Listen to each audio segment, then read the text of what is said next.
Party in the Year MMIX, a short novel in 12 chapters by John Hartigan Waldo, 2009 copyright. Cover artwork by Gary Welter.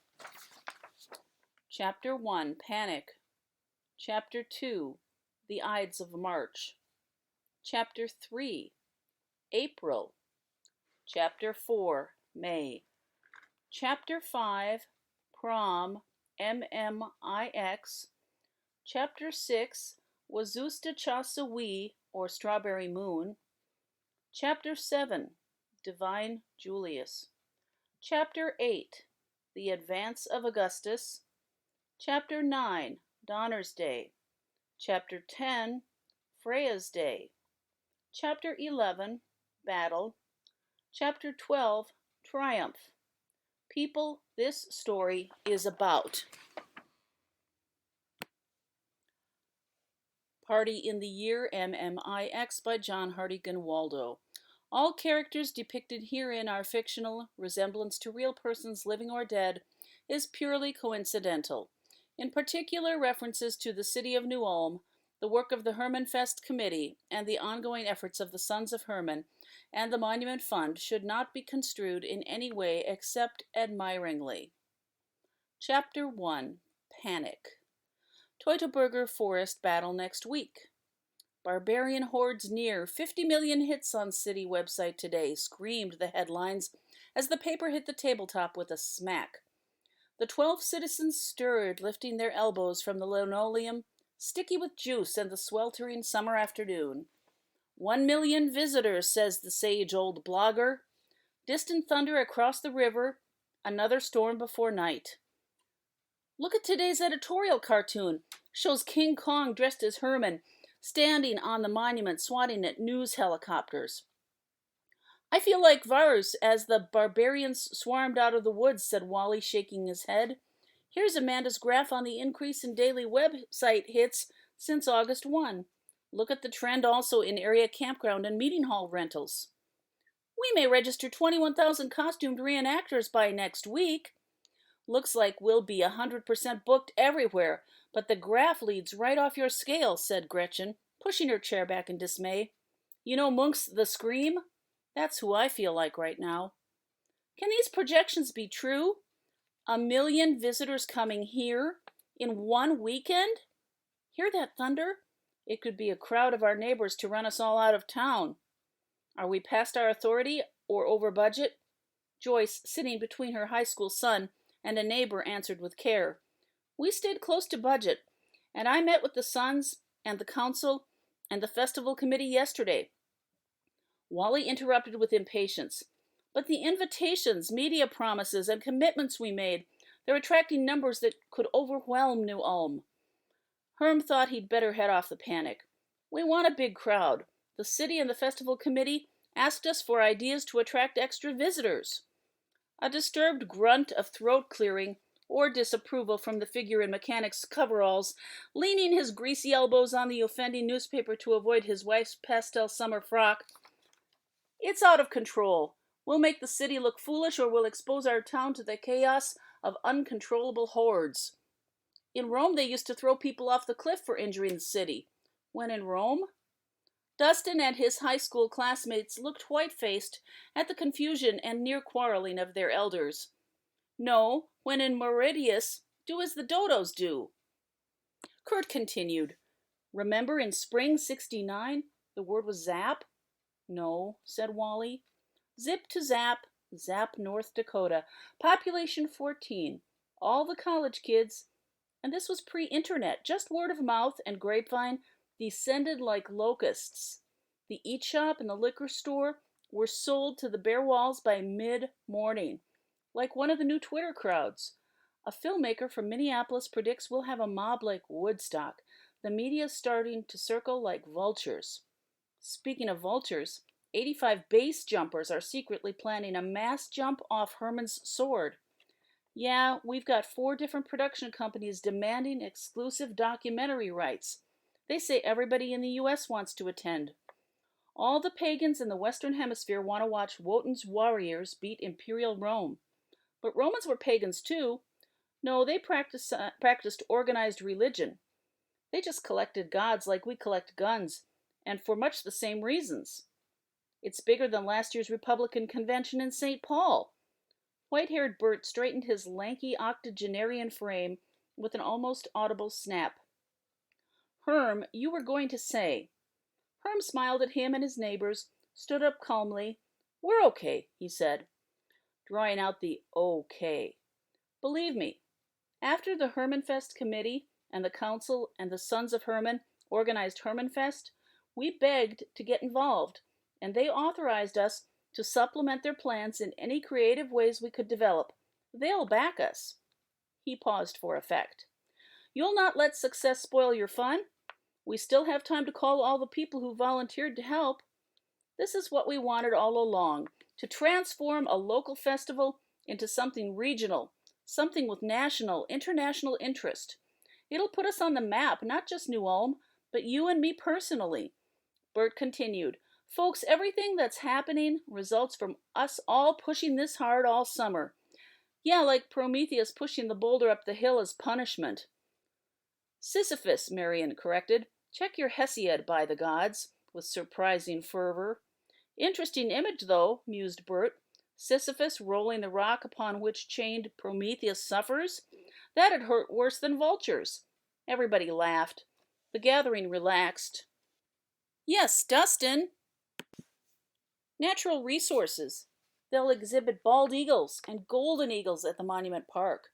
The Raptor Center in St. Paul, a public release of rehabilitated mature bald eagle. My dad's still laid off from the plant, so he's meeting tomorrow about Governor Pawlenty standing with the senior class to release the bird on Sunday the 20th. Oh, thank you, Dustin. That's what we need to hear. Good work. Dustin's face lit up more than Marion could remember of late. Megan claimed they'd broken up, but the cell phone records didn't lie. The rail fans and alumni are chartering a train for a St. Paul to New Ulm excursion that weekend, borrowing rolling stock from the Rail Museum there. It's the annual game between Martin Luther and Gustavus Adolphus. The riders from Northfield's defeat of Jesse James days promised to rob the train in front of Twin Cities news cameras. Herm, BBC and Al Jazeera both want to set up in Martin Luther College. I thought we'd assigned places through the police department. Yes, but Al Jazeera won't camp next to Shell's brewery, and BBC has hired Lucy Lawless to drive a chariot 3 times around the Hermann Monument, dragging a Roman general by the heels. Wally forced himself to sound cooperative, even conciliatory. Bert and I have people at the college who can give them rooftop space and set up along with the Twin City broadcasters. Those will be representing the national networks. All the local B&Bs are rented out to the big bloggers and netcasters. The German, Italian, and Japanese crews will each have a big van, so we mean to park them at the high school 2 blocks from the battle. The national crew predicts 500,000 visitors. Silence for a few seconds, then Wally dropped in with what everyone was thinking. We're going to need more cops. As visions of mobs of visitors desperate for food, water, and portable toilets overlaid thoughts of thousands of battle reenactors losing limbs in an uncontrolled brawling, spilling out of the park base into the homes and down through town toward the river. A lot more cops. The chief says he will get mutual aid from all over the 3 counties. Same with the fire department and the street department for medical, crowd control, cleanup. He'll activate the emergency preparedness plan at the mayor's nod. At least we don't have to deal with 7 documentary film crews. Wally's earlier glumness seemed gone, and the level of excitement of the upcoming festival and reenactment seemed to drive all humidity and despondency from the room. Megan, you've been waiting patiently. Oh yes, 30 area high schools sending costumed barbarians, usually our rivals, but our allies for this event. The Brown County Fairgrounds are clear for overflow camps from Flandreau State Park. The KOA people, they'll be open that weekend for sure, and the city parks and the fire department plan space for 6,000 more campers within the city limits, okay? Herm was impressed with the energy and firm voice of the high school girl he remembered as mouse-like in the first meeting in March. Now she reported confidently to a committee of her classmates, parents, and neighbors, who were still stunned by the magnitude of the numbers. "Wally," appealed Herm, "we can handle it. We can keep ahead. You all feel the excitement. I know you do. All our schemes or wild ideas and solid planning fit into place like a jigsaw we've almost solved. Only the first 20,000 registered actually get to march in the reenactment. But with our auxiliary viewing sites, we can give a battle experience to 20 groups of 100 tourists every 30 minutes all day long." How did we get to this point? Wally wondered, thinking back. Chapter 2. The Ides of March. Hermann pointed his sword across the Minnesota River from the top of his 80-foot pedestal as a stranger pulled up and parked in the Bluff-Top Park Sunday afternoon in the city of New Ulm. The warm, late winter day inspired many to begin planning events for the time of harvest, still long months beyond this spring's planting. The stranger, hearing talk of the Teutoburg battles, walked carefully across the wet grass toward several people dressed as if they might have just left church, listening to a tall, white-haired man explain Hermann's victory and what it meant to them. The out-of-towner had missed the introductions. Kurt. Bert, you know Wally Krindler and his oldest son, Jake. Good to meet you again, Jake. Good work in the junior squad, I hear. Herm, let me present my daughter Gretchen Schultz and my granddaughter Amanda, and don't you dears look lovely? Oh, Pop, we just ducked out of church cleaning early to meet you here. Good. Here comes my apprentice, Michael Cummings, my nephew and the media advisor. Herm didn't miss the sidelong glance blonde Amanda gave his nephew. One last car, a convertible, with lowered top pulled up, and a girl sprang out, taking her mother's arm as they picked carefully through the mud puddles to the group at the base of the monument. The stranger responded to a blank look from the woman who dressed and carried herself as a teacher. I'm just listening to the gentleman's words on the battle. I thought he was guiding a tour. He could give tours. The stranger smiled in reassurance and wandered away down the slope. See, we need tours and guides, and many of them. This is an opportunity for all of us. We all need to get involved, like Herm says, to get state and national recognition for New Ulm. Humph, that movie, New in Town, earlier this year was going to do that, wasn't it? And I'll bet she hasn't called you Herm. Herm faced Wally. She's coming back next year to shoot the sequel. Never happen, Herm. Until we reinstate the film industry tax rebate in Minnesota. Oh, yeah. We were the pioneers with our film board offering a 15% rebate for money and sales tax spent filming in Minnesota. All the states and Canada copied us. Then our governor wiped out the program. That's right, Clint Eastwood's Gran Torino and the new Dillinger this year, they wanted to shoot in St. Paul and Red Wing until Michigan offered them huge tax incentives. I wish Hollywood wouldn't perpetuate that phony Minnesota accent, don't you know, said Marion. Them Coen brothers grew up in Minneapolis and wanted to satirize their neighbors. Well, there you go. Everybody laughed. Time to make a movie about Arminius and the Teutoburger Forest. We ran Russell Crowe's Gladiator after we closed the shop last night, and I see it's sort of a remake of 1964's Fall of the Roman Empire with Stephen Boyd and Sophia Loren. Bert said, I was in a scene with Sophia Loren. The whole group gave instant, respectful silence. Yes, Miss Loren filmed Grumpier Old Men over in Wabasha a few years back, and I was an extra in the waterfront scene. He smiled slightly. So did Herman, Wally, and Jerry. Kiss custodiet ipsos costis? Who watches The Watchmen? Michael grinned at Amanda. You want to see that movie tonight? Okay. They moved back to the group. Why are we doing this anyway? Asked Wally. It's just a one-shot weekend deal. Are we going to start trouble? Are we stepping on the Hermann Fest committee's toes? No, they want us to test new ideas, trial balloons. So we're flankers, scouts, or explorati, like the Romans called them. Or guinea pigs, or sacrificial lambs if things go wrong, finished Wally. Marion stepped to the center. I want to encourage young people to study history and languages. Those who don't learn history are condemned to repeat it. Or at least take a summer remedial class, said Herm. Marion laughed out loud in delight and gave Herm a smile.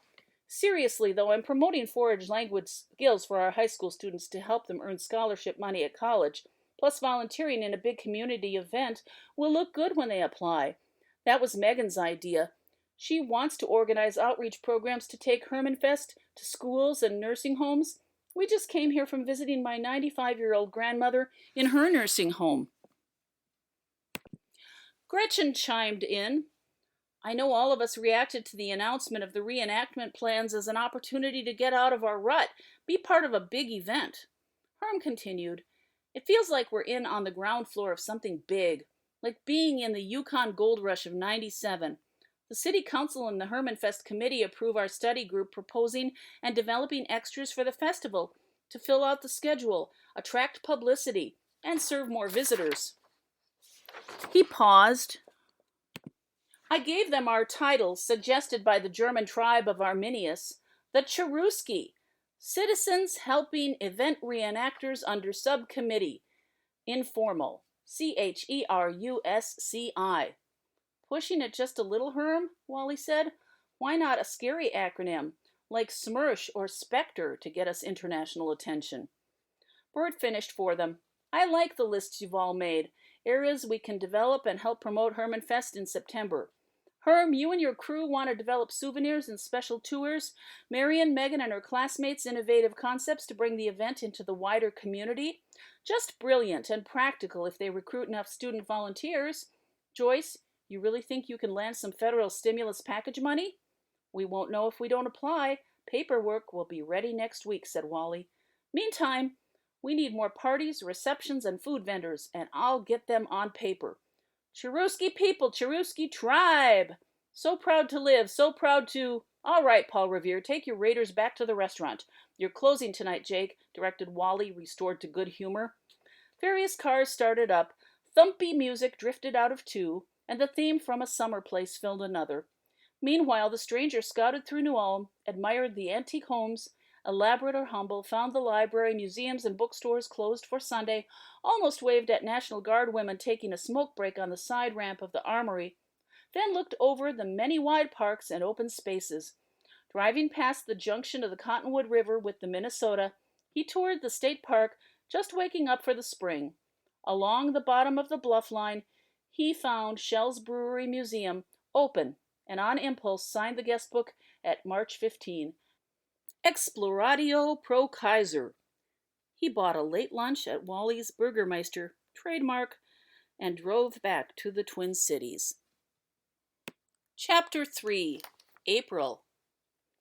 Michael felt little anxiety about addressing a room full of his elders. He and his friends had been invited to present their best ideas, and he knew they had some winners. Briefly, with the aid of a nearly antique overhead projector, he outlined the high schoolers' efforts. Roman numeral 1, Primus. He liked Roman numerals. Publicity. Roman numeral 2, Secundus. Visitor services. You can make vague ideas seem cut in stone with Roman numerals. Roman numeral 3, coordination with city and cleanup. What comes after Tertius anyway? 5Z's, boxcars? He rattled a new transparent sheet into place. 1, publicity, he repeated. 1 event. 2 visitors. 3 participants. He wondered, image bank for pre-event website, where is it? He wanted to get to the pictures of his friends. Here he signaled his friends, who switched on the PowerPoint to fill the screen with brightly colored images of souvenirs. Bronze hairpins, Roman and German jewelry in gold, amber, and precious stones, foam rubber swords for the kiddies, plastic laurel wreaths, real laurel wreaths from local florists, yardsticks printed with local business names, and 2-meter sticks printed the same to be sold as swords and spears for visitors wishing to stand with, but not actually fight the barbarians or Roman reenactors. Images and concepts tumbled into the audience of civic leaders and event planners as from a boundless cornucopia. Coins, foil-covered chocolate, or cornstarch sugar like Necco and Stark. Cardboard cutout headbands with tribal chieftain wings. Aluminum slugs stamped with the head of Caesar, or Arminius, or Varus. Collect them all, cajoled Michael, or trade them for food at the festival, featuring authentic German and Roman snacks from the 21st century vendors. Pottery oil lamps, first century style, one of the sons interrupted. What about the bobblehead dolls, young man? The Hermann and Thudsnelda bobblehead dolls and the limited edition Hermann's Victory Festival prints are already sold out, sir, and selling on eBay at twice the original price. The bobblehead of Varus failed because the head kept falling off.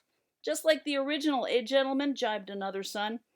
As the laughter died down, Michael flashed color still pictures of Justin, Rafe, and Megan, dressed in authentic first-century costume, greeting senior citizens and reading scrolls to preschoolers in the sunlit, open rooms at the New Ulm Library, then signaled for his team to switch on the video. Let's go from outreach to visitor services again, and the video showed a dozen people in Hawaiian shirts and straw hats, also young, dressed as tourists, self-consciously pointing their cameras and umbrellas. Welcome, folks, said the Roman from the screen, to the Battle Walk, a brief walk with history that puts you in the Varusschlacht, the terrible Battle of Teutoburger Forest. You'll remember how Roman influence grew in Germany during the reign of Emperor Augustus, and the Germans planned to save their homes and families from slavery to Rome. A tow-headed youth in muddy pants and a ridiculous horned helmet, wrapped in a big cloak, ambled out of the woods next to the group, walking up the narrow nature trail. Ah, there's my good friend and trusted ally, Arminius, with news of a rebellion.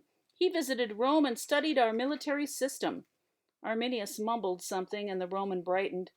He says he knows you and the Roman army are invincible in open battle, so we must spread out and hurry to reach the rebels.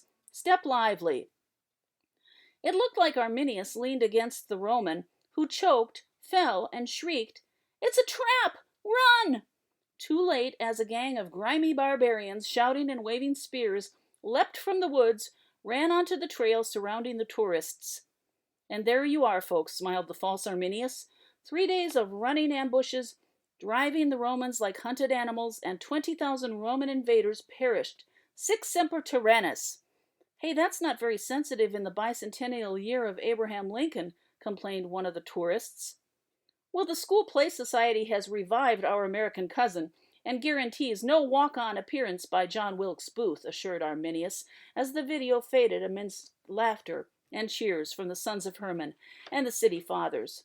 One councilman muttered to his neighbor, "The next time I have to bring up a sewer bond issue, I want that young man to speak for it." Prolonged clapping as Michael called his teammates up to the stage for a group bow. Herm noticed several young women of high school age among them, and reflected that Joyce's idea of sending in the young people to make the first critical presentation to the main festival committee would ease all upcoming proposals to that body by the Cherusci. As the assembled membership of the Sons of Hermann chapter and the festival committee filed out of the hall, Herm followed Michael, Dustin, and their classmates to the side conference room and gave Wally and Joyce a big smile. What an introduction for our young people. Wally said, "Yeah, everybody wins. Hermannfest volunteer work will get young people into the group and helps them to network with the elders for jobs or college help. Stick around, the students have a new organizational chart for special programs. Some innovative, efficient personnel ideas. My son Jake came up with some of them." Herm sat in back with Wally as Dustin hauled the folders over to Jake and their squad captain Raphael, who pointed to assignments still vacant and called for help. Great interest in the costumed warrior and chauffeur spots, a lot less in messenger and equerry corps, until Jake suggested people could bring their own motorbikes and four-wheelers and get gasoline discounts locally. Food service and school outreach still looked thin, so everyone pulled out iPhone cells or other electronic amulets and started texting earnestly to absent friends. Wally whispered to a couple of senior members of the Sons who'd stepped in behind them, "Let's keep these young people active in New Ulm." Chapter 4. May. Herm and Wally strolled into the tavern in State Street, saw most of the Cherusci at the back table, and headed to the bar to pick up some shells. They couldn't help overhearing a guy almost shouting a conversation into his cell phone. "The governor's cutting the budget by unallotting? Cutting the state programs will hurt my neighbors. Health care, for instance. It's the legislature's fault. We should go like Nebraska and unallot our legislature to a single house. Unicameral, they call it. No, not like a dromedary or a musk ox. They passed Marion leaning on a booth with a familiar couple. Herm thought the man was Richard from the aggregate company, and Courtney. Marion waved them past, listening to Richard casually lecture, "Sue quartzite, the hardest commercial building stone available. Use it in concrete. The pinkish red stone gives a healthy blush to the sidewalks and streets here in New Ulm. The geological intrusion of Sue quartzite runs across the state from Pipestone through Jeffers and New Ulm, all the way over to Spirit Island." Richard paused. "You say the name Sioux now. Is that politically incorrect?" "Always was. Their own name Dakota refers to the 7 Allied Council fires." "Oh. I know you moved here to New Ulm, so you might not have a feel for the history, or history with a capital H, as we do. Some of the fiercest fighting during the 1862 siege of New Ulm was right around where we're sitting now. This neighborhood? I'll loan you Charles Flandreau in the defense of New Ulm, Anderson's and Woolworth's Through Dakota's Eyes, and Corinne Mongeau-Mart's The Dakota Internment at Fort Snelling. And read John Coble's Smoke, Fire, and Ashes. He borrowed stories from the diaries of my great-great-grandmother here." Marion looked around. "I'm writing an op-ed column for our paper here. I want to compare Hermann's war against Rome with our Dakota war here. Imagine Hermann on a white horse, just like Chief Mankato on his white horse, charging our barricades here in New Ulm. We've thrown out the biased and insensitive phrase Sioux Uprising. Remember that? I want a new name for our 1862 conflict here, instead of the current name Dakota War, which sounds like it was all their fault, or happened in Rapid City, or Bismarck, or Sioux Falls. I propose the Minnesota War." Herm thought he could see a glow of inspiration in Marion's face, maybe lent to her by the muse of history. Wally could see Herm listening and recognized what he was thinking. "I don't want to touch it. Plenty of families around here, German and Dakota, look at it like it happened yesterday. The governor signed a proclamation recently reversing the Indian Removal Act of 1863. Let the university and the State History Bureau take the lead in the reconciliation. Well, we'd better invite or at least inform the Dakota communities of our event." "I agree. I know somebody who has good relations with the community at Morton. I'll ask him how we should approach." Wally's wife, Joyce, held a printout list. Organizations. Caledonia wants to send their warriors. Historically apt. Ox carts from the Red River, reenactors coming from Manitoba. They want to be in the parade. The Lewis and Clark Expedition's keelboat will be docked at our landing. Neat, it's at least 150 years since the last keelboat was here. The Sons of Norway will send a high priest of Wotan from the Orthodox Valhalla Church. And there are 10 ancient and honorable druids who haven't forgotten the Roman army wrecking their sacred groves at Anglesey. They will sing curses upon the invaders. Some medical historians from Mayo Clinic will be practicing first aid with replica Roman tools for injured reenactors. Better hook 'em up with our paramedics, okay? Anybody else? Walnut Grove's bringing a float for the parade for Little House on the Prairie, with Melissa Gilbert riding in a convertible waving. Air Force flyovers, Goodyear blimp? Yeah, chariot racing from the county fairs in northern Minnesota, like Cachuchin County and Roseau County. They'll race at our Brown County Fair track. Big local sponsors like Green Giant with national recognition? A group from Minneapolis wants to set up a reviewing stand for their people dressed as Roman emperors and senators. Good! Maybe we could finally get another senator for Minnesota. Say, here's an avenue. Pro sports teams, college teams, high school teams, like Caledonia's Warriors. Let's make calls. Megan's contacting all high schools and colleges in the 5-state area. Joyce? I got the federal stimulus funds approval today. We can do it all. Chapter 5. Prom, MMIX. Herm drove the long, cream-colored Hirondelle into the driveway of his sister's house and stomped the klaxon, releasing an unholy racket. Michael's dependable work in the metal shop and his preparations for the Hermann Fest with his girlfriend Amanda led Herm to offer to chauffeur them to prom in the antique touring car. "I'm storing this machine for an out-of-towner," said Herm. As Michael slid into the front seat, "he wants it driven for special occasions only." Then they were in front of her house, and Michael was welcomed inside for several minutes, returning with the radiant Amanda. They were barely aware of Herm or the car, bearing them swiftly to the prom. Herm pulled in and honked one short, one long, too short for Arminius, as people were lately greeting each other. Several cars answered, one with two long honks, always an insult, but now suggesting Varus around New Ulm. In the crowd at the door, almost all the young women in line reached into their purses, not for mirrors to check their faces, but for sidekicks, cells, or a BlackBerry to text or to check their face. These, of course, have become a new kind of mirror. Long as they don't reach for cigarettes, thought Herm. Time to go greet Wally and the Cheruski.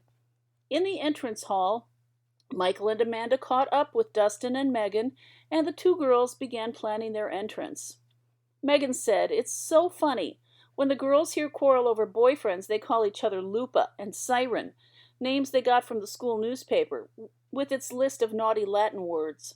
And the taggers and graffiti artists all over town are printing out Latin slogans like Romani ite domum and Quis custodiet ipsus custos, you know, Romans go home, and who watches the watchmen? Oh yeah, I saw that movie. I watched it twice. Line up, guys, it's the grand entrance."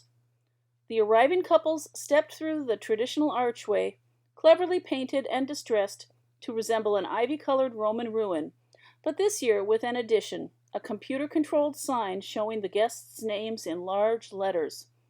Gasps and polite clapping greeted Megan and Dustin, the sign announcing Empress Livia and Quintilis Varus. Several camera flashes highlighted the thin beaten gold bands holding artfully piled and coiled dark hair, while Livia swirled through the archway in a layered creation of flowing white silk over heavier floor-length white linen, just concealing white leather sandals. Next, the sign showed Thousandth and Hermann, and the room filled with cheers, whistles, and applause as Thousandth, Hermann's beloved wife, stepped daintily through, clad in a bright, freshly dyed lemon yellow dress of fine wool pinned at the shoulders with plain, circular bronze brooches, a wreath of woodland flowers in her golden hair. 15 seconds of attention and camera flashes, then time for another couple. But Dustin heard the girls remark that all eyes were on them rather than their dates. Michael heard it too, and they high-fived, delighted that their prudence in wearing plain black tuxes so pleased Megan and Amanda. Neither would have been caught dead at a high school event in a toga, and the armor might have offended the school's zero-tolerance weapons policy. So their only identification now were name tags printed, "Hi, I'm Varus," and "Hi, I'm Hermann." The lads led their dates to an assigned table where more flashes made the girls hug each other, while Hermann and Varus shook hands. "Don't look, there's some goths." "Well, the black formal works for her." "Megan, they felt left out, but you convinced them that they could defy authority by defying Rome. Now Bishop Sarah teaches them the ancient Gothic language at ELC. Yeah, they were already into Latin chanting. Some of them signed up for Latin courses at Bishop Jim's invitation. He's cool. He was used to people calling him Father Jim at the parish, so now he's Bishop Jim too." During a slow dance, Dustin had a chance to ask Megan about getting in too deep with promises to the Goth kids. Why are they learning dead languages like Latin and Gothic? To perform at Hermann Fest, and because by bringing Gothic and Latin back to life, they figure they're speaking an undead language, very appealing to some of the Goth kids. There's another reason, isn't there? Rumor has it you told them the Chancery office at the cathedral has a copy of a forbidden book, Micromonicon, available only to Latin scholars. Uh-huh. They want the book for certain terrible passages to help conjure up financial con games, wield dark Ponzi schemes, that kind of thing. When the stars are right again, they'll open the portals of risky real estate and loose the next big series of swindles to wreck the world economy. Okay, Dustin sounded unsure. I just looked mysterious when they mentioned it and advised them to study Latin to help job prospects and their participation in Hermannfest. Their imagination did the rest. Blessed Cthulhu, pray for us! Who's that girl dancing with Jake? She doesn't go to school here. No, she picks him up after practice, wears a black helmet and leather jacket, and takes him to work on her old BMW bike. Name's, Amalasuntha, I think. Artist. Hangs with the Goths. Thought you'd know her. Stop looking at her figure. Wasn't. Chapter 6. Juno's Month, or as the Dakota people call it, Wazustecasa, Strawberry Moon. To make Roman armor, Dustin took bars of mild steel flat stock one by one off the rack, sliding them through the iron worker to a measured stop, then methodically clipping them into 10 piles of different lengths. For this work, he preferred the whining hydraulic iron worker that crashed its blade through solid steel with a press of a foot on the treadle. Band saws have advantages, but the blades aren't cheap. Plus he could punch all the rivet holes with the iron worker. Masses of cottonwood seeds drifted in through the open door and stuck in the grease smeared on the iron worker. Drought stressed the cottonwoods too. He paused in mid-morning to help the others drag bundles of steel off the semi-bed when the delivery truck showed up. It was all he could do to keep up with the newcomer Joseph working the summer in the shop while absent from his Amish community in Rumspring, as those people designate a wanderjahr, or a walkabout for their youth. Years of farm work gave Joseph quick, sure movements handling bulky objects, reminding Dustin of the valuable physical training in his employment. When his boss came over with a lightweight angle grinder of green plastic, Dustin switched off the iron worker. Once you punch all the rivet holes, lightly buff the cut ends with these paper discs to take off the sharp edges. But we're knocking off for lunch now. Lunch was potato salad and roast beef sandwiches from the fridge and shop talk. To bend the armor strips, I think I'll forge heavy bars to shape and weld them to that I-beam scrap to make a jig. Then I can bend all the segments to the right curve using bending forks. Bend them cold, no heating. Sounds like a plan. But I still don't have a good design for Roman helmets. Michael and Joseph and I will finish this big ornamental gate in 2 weeks. We'll help you with the helmet and swords then. My great-grandfather ran this blacksmith shop with his oldest son until the 1970s, when the farmers stopped bringing in plowshares for repair. He held up a big, crooked piece of curved steel. See the bolt holes where it attaches to the plow? And this point here? I welded it on to replace the worn-off steel. That big washtub-sized canister you're sitting on was the acetylene gas generator for my great-grandfather's early cutting torch. Dump a scoop of white carbide powder into the water, clamp the lid tight, and the carbide and water make acetylene gas. Never heard the source of oxygen. Wish I'd asked. Michael, let's grease up the little giant. I've got to see this. Little giant power hammer. Forges metal bars with 50-pound strokes 3 times a second. Manufactured over here in Mankato 100 years ago. Herm pointed to the logo on the round drum of the working head held between 2 pivot arms above the 4-foot-tall cast-iron pedestal. Every blacksmith bought one to beat out plowshare points.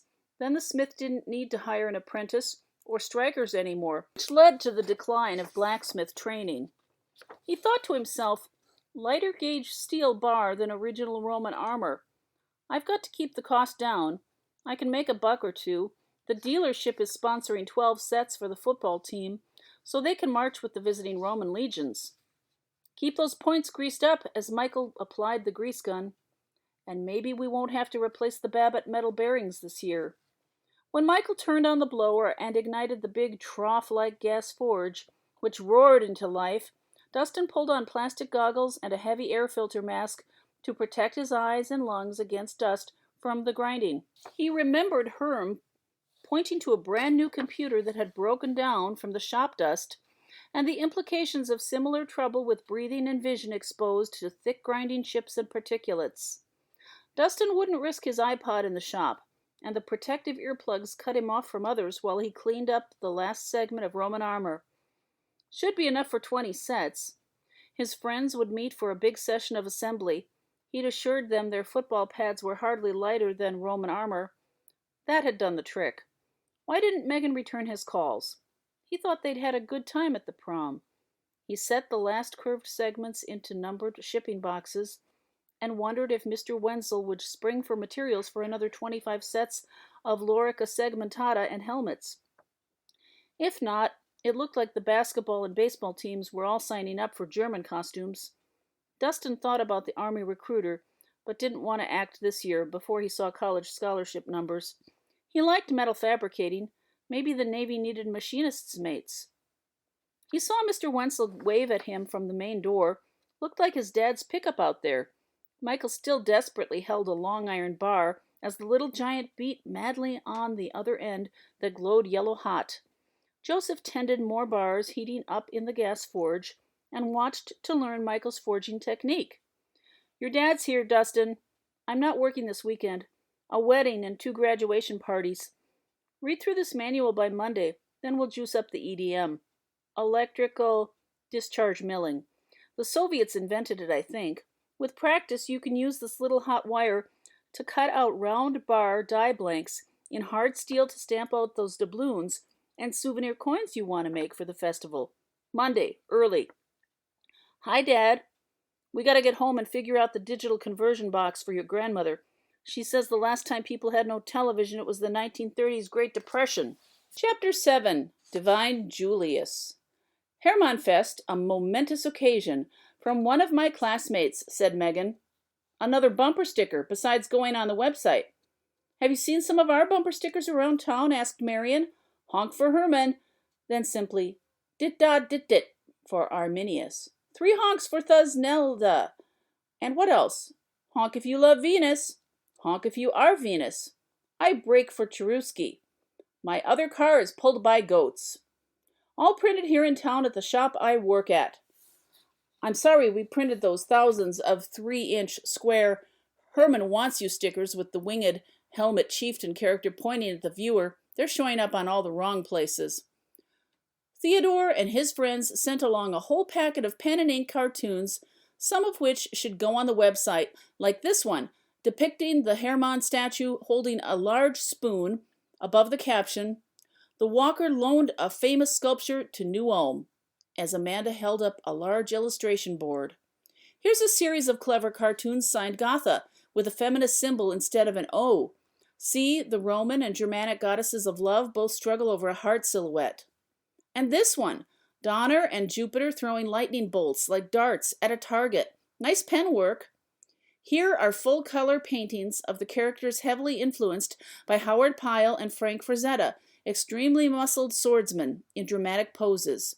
Say, did Hermann ever have to fight giant snakes or swarms of batmen? Is this Thuznelda riding a saber-toothed tiger? Maybe we should sponsor a competition for art and heroic illustration. Put it all on the internet. The artists can donate part of their sale price to the monument fund the Sons of Hermann set up for improvement, suggested Wally. Look at this design, exclaimed Herm. Can you silk screen this on a t-shirt? More good news. The students at the college got their play accepted at the Minneapolis Fringe Festival at the end of the month. That awful Roman revival? Yep, Plautus, with a lot of his original digs at religion, plus ribald jokes and slapstick. In the college theater, Amanda helped Michael record 3 players dressed in wild wigs and short tunics dancing in front of a Roman merchant and a soldier. The soldier points a small metal amulet at one of the dancing servants. They all stop and one reads slowly from an ancient scroll of the Aeneid. The soldier impatiently points his amulet again, and the servants go into an act predating the founding of the city. Frizzy-haired Formio whines, "We can't get anything good since they decimated the entertainment." Stout, bald Grumio smirks, "Don't you mean digitalized? Nyuk, nyuk, nyuk." Frowning Stika says, "I'll digitalize you," while sticking 2 stiffened fingers in Grumio's eyes. And Grumio responds, "Ow, ow, ow, ow, ow, woof!" making an ancient gesture. Formio giggles, "Looks more like binary to me, heh." Stika says, "Oh, a soothsayer, eh?" poking his fingers. Formio howls, "Ow, ow, ow!" Michael laughed out loud. I see now where the 3 Stooges got their routine. Larry raps Curly's forehead with his fist. Curly slaps his open hand on Larry's face, and Mo pokes their eyes with his fingers. It's rock, paper, scissors, and slapstick, eh? Amanda refrained from rolling her eyes. Speaking of slapstick, please show us what your friends have produced on video, Michael. The screen lit up to show a bright red smart car pull off the road and about a dozen fur-clad barbarians tumble out, their movements speeded up by the camera, accompanied by frantic player piano music. They each produced several spears and threw them at a large target, turning it into a pincushion. Hey, I know where they filmed that, said Jake. It's an archery range on the other side of Mankato. No dialogue, just that wild piano. Suddenly, the barbarians looked off camera, made extreme double takes and excessive gestures of surprise as armored Romans advanced in a line. The barbarians threw up their hands, ran around in circles, bumping into each other, scrambled into their car. Cut to a highway scene as a pickup truck with Roman soldiers standing in the back waving their swords chased the little car up the road as the screen faded to Hermann Fest, September 18, 19, and 20, New Ulm, and the website address.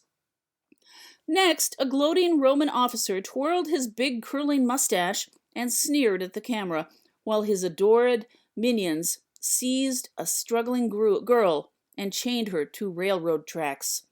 The scene cut to noble Hermann galloping on his white horse. Cut to a speeding train. Close-up of struggling girl's face. A close-up of Hermann. The train. Hermann. Fade to Hermann Fest, September 18, 19, 20, New Ulm. Amanda spoke up. The next one is Megan's and my idea. Across a flowing brook, Lady Roma and the spirit of Germania waved spears and scowled at each other, then threw off their classical robes, under which they wore high boots and lady wrestler outfits, and leapt savagely to meet him midstream. Splashing at the screen showed Hermann Fest, September 18, 19, 20, New Ulm. Megan. Mom, you can't even tell it's us. Listen, Michael, how about straightforward fight scenes? We're shooting a single combat this afternoon. Theodore and his friends from Ecks are teaching classes in first century combat to our high school reenactors. Upload to hard drive by putting a CD or jump drive in the console. Oh, hi, Theodore. We're almost set up. Theodore, the goth, age 17, unbuckled his collar of black leather and chrome studs, replacing it with a plain steel neckguard over his padded jacket, while a taller opponent, already helmeted, stepped up beside him. He addressed the assembled football and baseball teams. My loyalty is pledged to this canton of Nordley, covering southern Minnesota, so to help you to prepare as Roman and Germanic fighters, I'll spar with the winner of fights all over the Midwest, Magnara from Mankato. Theodore slipped his steel helm down, saluted with round shield and padded practice sword, and started trading feints, then heavy strikes with all his weight. Few swings, mostly jabs, like a boxer or knife fighter. Over in seconds, he shouted, "Good!" Lowered his shield and sword, stood still while the victor stepped back. Both fighters saluted again, burst into a flurry of clattering, thudding blows, while the team started to shout approval. Even with careful footwork, Theodore was defeated in half a minute, stepped back, dropped battered shield and sword, and pulled off his helm. Cheers went up as Magnara from Mankato slipped off her casque, dramatically shaking out brilliant red hair. Theodore and I will demonstrate basic moves with you for first century combat, and we will invite you to the upcoming Warrior Tournament in Wisconsin to see really powerful fighters. Who are you people? Rafe caught up with Theodore after the sparring sessions. That looks as rough as golden gloves. Theodore didn't mind a compliment from a varsity athlete. SCA, Society for Creative Anachronism. Megan Rhodes recruited us for Hermann Fest. We hope to field a single combat against somebody from Germania, Marcia, Vitrix, Legion. The high school girls' sewing club looked over the pile of fabric and leather for Hermann Fest costumes, then called in their mothers, aunts, and grandmothers. The mothers recognized the opportunities to get their children to show up at church and organized sewing bees at churches. The daughters summoned their friends with texting and instant messaging for heavy fabric cutting.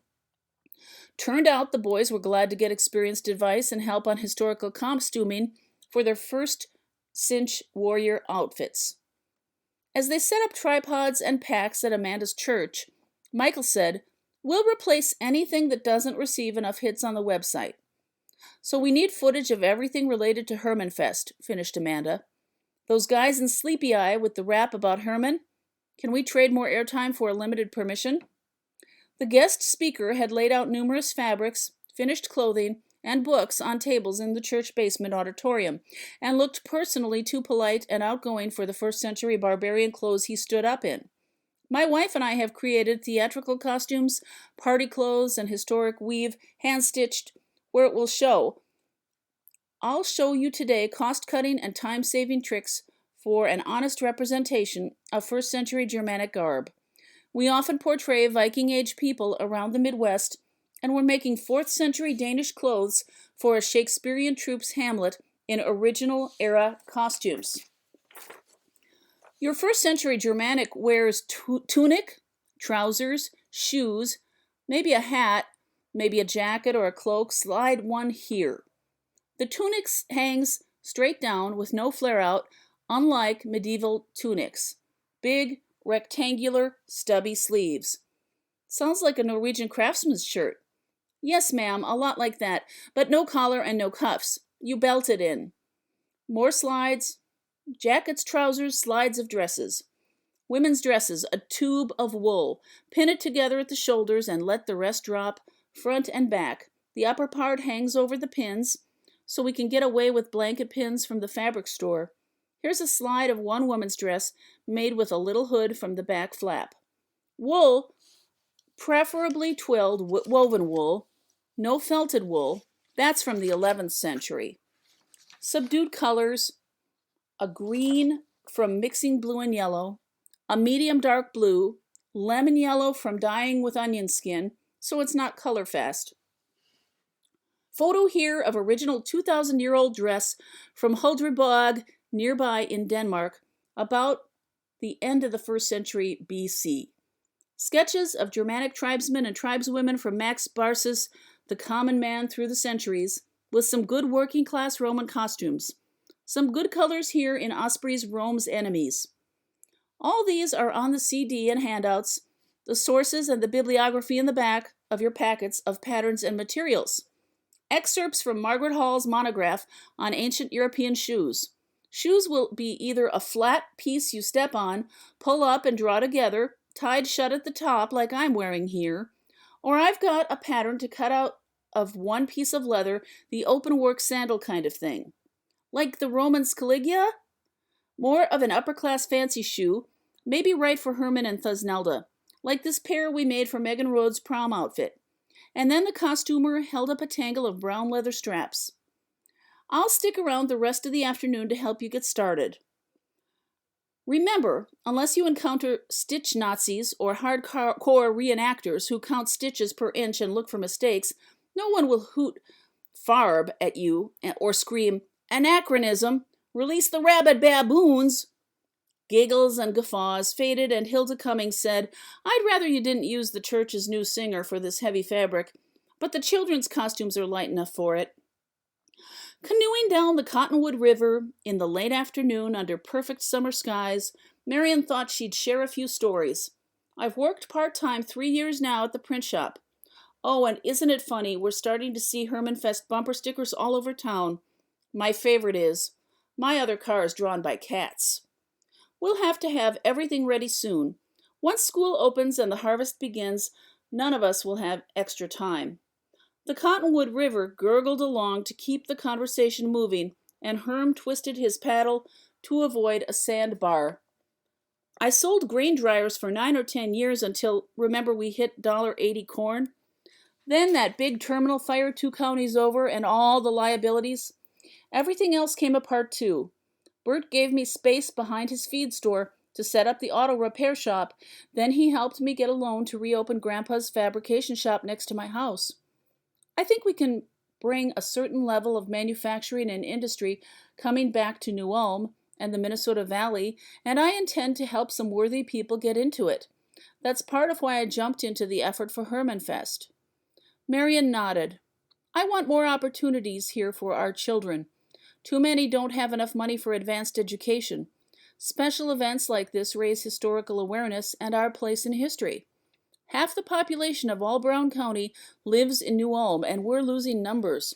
Herm nodded. I support the wind farms proposed for our bluff line near town. If we generate power, that could bring manufacturing back. Employ our kids, you know. A terrible scream from some big raptor bird patrolling the river up ahead. If that's an eagle, I'd call that a favorable omen, joked Herm. Marion looked sharply at him. I thought you had no religious beliefs. Hey, I dropped out of the church, but I'd say I'm more agnostic, more doubting and skeptical than close-minded. He thought for a moment. See, I watched the movie The Vikings, you know, with Kirk and Tony and Janet and Ernest, the night before the big third-grade catechism test. All I could think of was that great rowing tour up the fjords, the fighting, pillaging, laughing uproariously, and the Vikings' code. So the principal asked me in class to recite the answer to question number 37. What is a happy death? I stood up, and instead of something about a state of grace, I said, to die with a sword in your hand atop a heap of your foes. Testifying for Odin, huh? Your sister tells it different. Herm suggested, let's close the curtain on that clash of the faiths. In the evening, they strolled over to join the neighborhood families cheering their children's softball game. Chapter 8. The Advance of Augustus. So we finished Bavarian Blast for this year, 2009. I'd like to check their attendance to see if the publicity for Hermannfest carries over to the other events. Gretchen suggested as she checked traffic in the rearview mirror. Marion mused, City of festivals we call New Ulm. The Romans filled their calendar. During the summer's driest month, on 23 July, they would celebrate Neptunalia, to pray for rain by setting up shades they call umbrellae. Now we go to the lake and put up beach umbrellas, said Joyce, as the car pulled up in front of the church's meeting hall. Thanks again for helping my grandma get out today. It cheered her so much to be by the water again. Mary and our families remember how much she's done to get new people settled in our town. She's always been the first to greet newcomers, Gretchen assured her. We meet 3 times a week now, and we're on the phone all the time. That's good. The Hermannfest Committee and the Council are giving us more responsibility to follow up our ideas. Or more rope, suggested Wally. Listen, we're getting heavy interest from the networks. The Midwest correspondent, you know Cynthia, has been here twice to scout, and she won't discuss actual national plans for coverage, which we think is a favorable sign, opined Bert. A production company from Chicago is applying for city permits this afternoon, according to my source at City Hall, and it sounds like others want to film here. The city attorney's looking over release forms for local icons like the Hermann Monument. German and British TV reps have talked to the festival committee, said Joyce. Good. Are the attendance numbers for New Ulm festivals restricted or proprietary? Asked Joyce. I want to see if our efforts are helping Bavarian Blast or Riverfest or the county fair. The committee passed around some charts on paper. You heard that goofy song, Hermann the German, on the radio all week? A novelty tune like Alley-Oop or Ahab the Arab. Shows we're getting into national consciousness.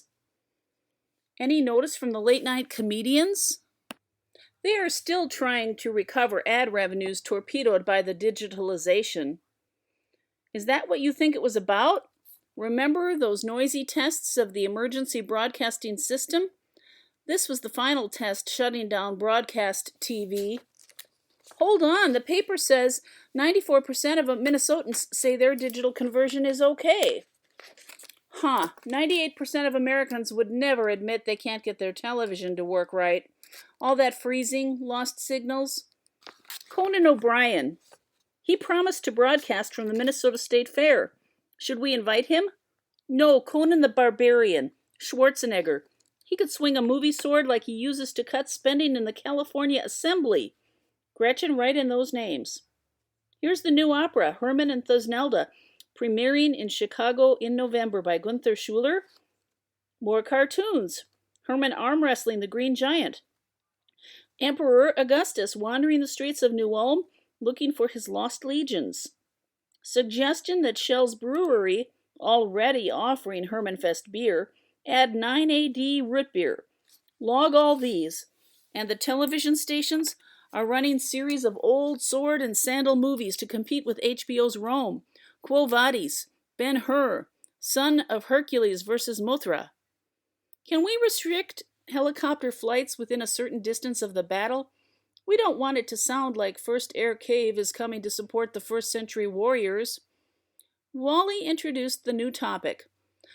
The Hermannfest Committee is calling for our best ideas on the public Teutoburger battle to compete with their own concepts.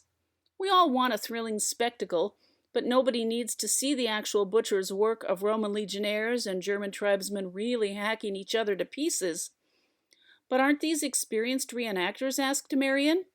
The Romans we invited from Milwaukee and Chicago are experienced and know the dangers of their weapons, but some of our visitors are dressing as German barbarians for the first time and have little training with sharp, heavy weapons that can stab people or crush Roman helmets, responded Herm. Michael brought some props here.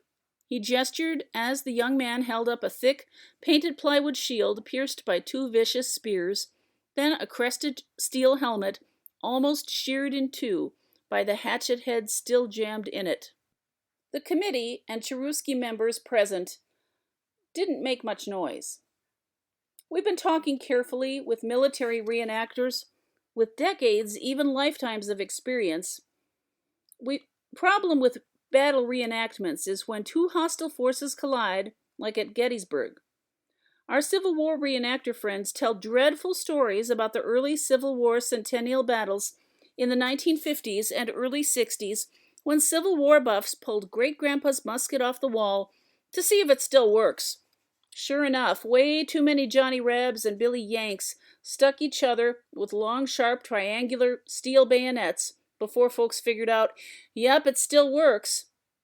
Many casualties also from the blank volleys of gunfire between opposing ranks at close range. Guys forgot to remove the long steel ramrod with which they'd just stuffed a charge down the barrel. Muskets were fired with no bullets, but a very lethal steel ramrod came whistling out of some of them, to the discomfort of their opponents out ahead. Nowadays, ramrods are collected at most Civil War and Revolutionary War events, and nobody faces off anymore. Units may demonstrate tactics and maneuvers separately, and fire volleys away from crowds at target range. Look at the Civil War movies. The actors all have soft rubber bayonets. The appalled silence deepened as Theodore the Goth stepped up in thick padded armor. Spears, arrows, and rocks still kill people, as our friends in pre-gunpowder battle play tell us. They say don't perform live steel clashes without extensive practice and choreography, like stuntmen or trained stage fencers. Even padded weapons require long experience, with all parties following the same combat rules just to avoid serious injury. Melees or wide-open free-for-all fights are too hectic and confused for untrained fighters. Think about those big, face-crushing shields the Romans carry. Don't want my face bashed by 3 layers of willow covered by hides and bronze fittings. Without a face grill, you'll get your nose busted, not to mention eye injuries, when even blunted spears start flying. Theodore held up a compact disc. Here are SCA rules for combat, minimum protective gear styles. Bert thanked the young Goth fighter and addressed the group. We can get away with avoiding a direct confrontation of armies because Varusschlacht, or Teutoburger Forest, was a running battle and slaughter rather than a collision. We're recommending in writing to the Hermannfest Committee to reinforce and support their plan the following battle rules. Number 1, no face-off or scrimmage between Romans and Germans. When the Germans move menacingly toward the Roman lines, do not engage. The Romans must fall back in feigned confusion before the Germans advance closer to drive them toward the barrier wall. Again, Germans and Romans must not collide. Number 2. All spears must remain held vertically, Romans and Germans alike. Spears are defined as anything you're holding in your hand. Do not lower spears horizontally. Do not throw spears. Nothing may be thrown except during separate demonstrations on target ranges. Any bare swords must be held vertically from beginning of reenactment. Do not draw swords or knives. Do not drop your spear or shield. Stay in your group unless you are a designated hero. Heroes must not actually engage opponents. Number 3. Spears and swords may be rattled, swashed, against shields loudly, and war cries and slogans may be shouted. Please only classical allusions. Avoid modern vulgarities or personal slurs. Number 4. Standards, banners, trumpets, drums encouraged. Number 5. No war dogs, chariots, elephants, venomous creatures, cattle stampedes, or other animals permitted except for mounted characters like Hermann and Varus, and then only behind the lines when armies get close. Number 6. No scorpions, onagers, ballista, fire pots, or palisades, spikes, or other siege works, except that clever German barrier wall to be identified and marked beforehand. Number 7. Sheriff's deputies and police officers will monitor reenactors' weapons handling. Videotaping will be used. Phew! Will that do it? We'll have uniformed police to reinforce the rules and for crowd control, confirmed Wally. The Hermann Fest Committee is drawing maps for street department and police to mark off visitor areas and viewing sites separated from battle areas. Oh, and number 8. All captured or surrendered Romans to be given drinks and good wishes and safe conduct and not sacrificed to any forest gods, okay? As to the council, do we want a temporary ordinance or a variance for lawn signs promoting Hermann Fest? Check on it with City Hall. Police working with city workers and Boy Scouts to distribute flyers door to door, advising people to lock their doors and monitor their neighborhood during the Hermann Fest weekend because of the large number of visitors. Make sure every municipal employee, local or visiting, who works during the event gets a complete souvenir package. Many will miss attending with their families. Here's the first official spear carried in the 2000th anniversary reenactment made here in town of locally milled Minnesota Valley hardwoods, 2 meters long. No, we won't be throwing these either. How about our documentary maker, the guy from Minneapolis? He wants a couple of his friends running around with cameras in our reenactment battle. I don't know. Do they permit battlefield reporting in Civil War events? No, but let's give the networks several clear locations all around. Back to attendance numbers. The festival committee hasn't issued numbers of attendees, but it might be comparable to Bavarian Blast. 20-30,000 max. Guys, we may have that many costumed reenactors. You're kidding.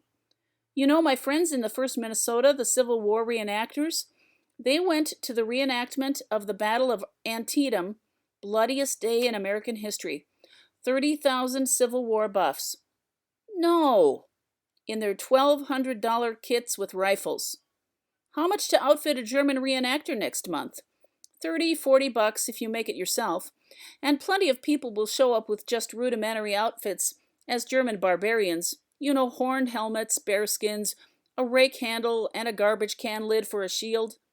1 million people in Minnesota claim German ancestry, more than that in Wisconsin. Our festival has caught fire in their imaginations. Where do we draw the line? We must not exclude anybody who wants to express cultural heritage. We can rank the best costumes front and center and flanks. I agree. We'll need impromptu judging and clan assignments. Hand out these 3-page souvenir brochures to everybody, which explain joining the German tribes to resist Rome. Cherusci, Chatti, Marzi, Bruteri, tribal chieftains, animal totems, plant or foliage badges, dress codes, war cries, and most important, rules for reenactors. Oh, and include a membership application for the Sons of Hermann and their monument fund.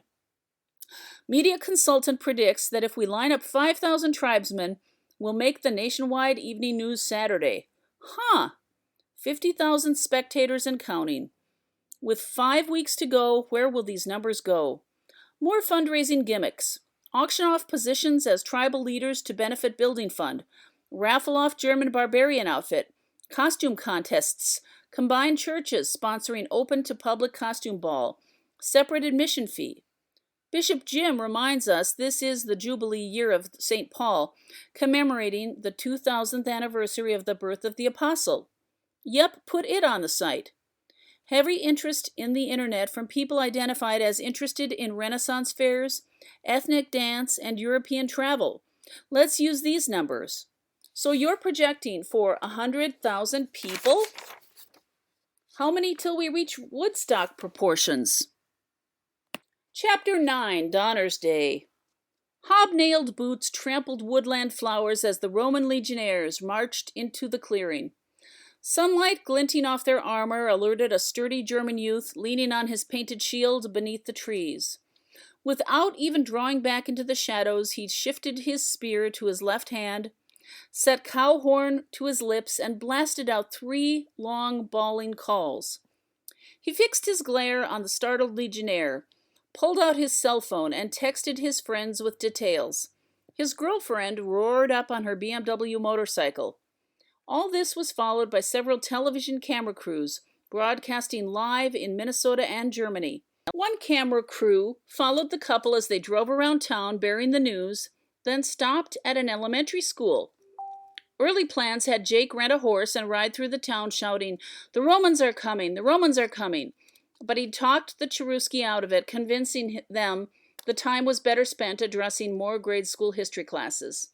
The camera crew stored Jake's shield and arms in their trunks so he wouldn't disturb zero weapons policies, and followed Jake and Amalasuntha to the gymnasium where the principal led the assembled history students in the growling cheer of greeting.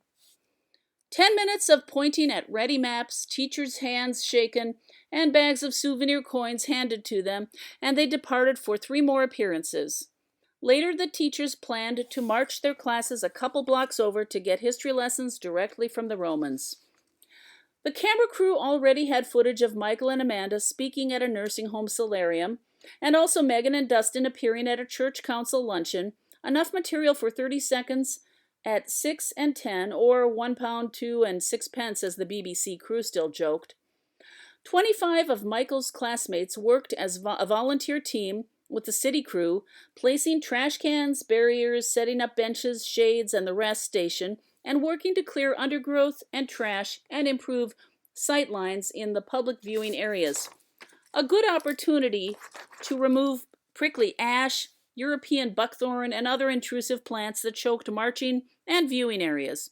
Also check for lurking poison ivy patches. Visitors from out of town thronged to the Roman encampment on the high ground, while campus security from Martin Luther College coordinated with Brown County Sheriff's deputies and city police to control parking, give directions to tourists, and set up roadblocks. Television crews followed preparations, interviewed rowdy college partiers, and compared costumes of arriving reenactment groups. The TV people had learned to follow the people with the heaviest shields, longest spears, and thickest clothing as likely to win the upcoming costume contests. Chinese television crew was delighted to learn while interviewing Jake and Amalasuntha her old German BMW bike was built under license in China. The Chinese commentator borrowed Jake's cloak and shield to ride in with Amalasuntha past his cameras several times. "Next, Drusilla and I will cook Chinese dishes fit for emperors," mugged Amalasuntha, pushing her goggles into her hair. Dozens of small camps were set up on the bluff top around Hermann's statue, at the level parkland along the base of the bluff, and everywhere in between. Hermann Fest committee members and their helpers, recruited by the Cherusci, bustled about with clipboards, blackberries, and walkie-talkies, greeting the arriving reenactor groups, checking them in, sometimes in squads or companies, sometimes in regimental numbers, guiding them to campsites and motel accommodations. Herm, Michael, Amanda, and their neighbors and classmates assisted judgment calls from Hermannfest referees on costume authenticity, assignments to the ancient fighting tribes, and identify likely troublemakers. Megan said, Dustin and I anticipated the problems of college-age youth looking for a wild party. See what our friends from Mankato have done to our family celebration of Foshing in February? They took over their binge drinking, fouling every tree, and lots of this. Here Dustin made a motion as though flipping up his shirt. So that's why you designated a Marco Mankato tribal affiliation for everyone who just wants to get drunk and won't march with Hermann? Brilliant, said Herm. Yes, affirmed Megan. Remember, the Marcomanni tribe in 1st century Germany wouldn't join Hermann's fight even after he sent them a very graphic heads up, and they later actually opposed him. So, Auxiliary Battle Walk Site number 6 in the Southwest Ravine will sell lots of beer and see some of our volunteers dressed as Roman and German warriors pretending they're the central battle. Also, lots of uniformed police and paramedics moving around to maintain public order. We'll divert everybody over there who just wants to partay hearty without spoiling the main show, finished Justin.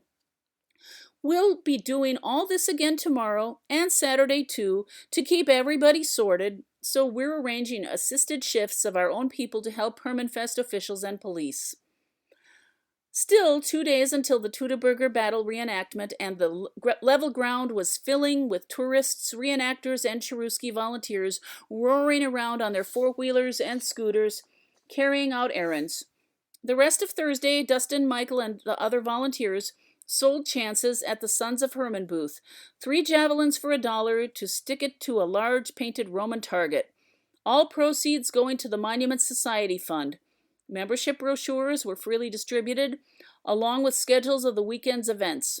Their classmates from public, Lutheran, or Catholic high school spent considerable time on the Roman camps trying out their Latin language skills with the legionnaires visiting from Milwaukee and Chicago. He traded hot pizza for 1st century Roman rations, but under Minnesota's new host liability laws and the watchful eye of the centurion, together with local law enforcement, they couldn't talk the troops into providing the under-21 crowd with Roman sour wine rations.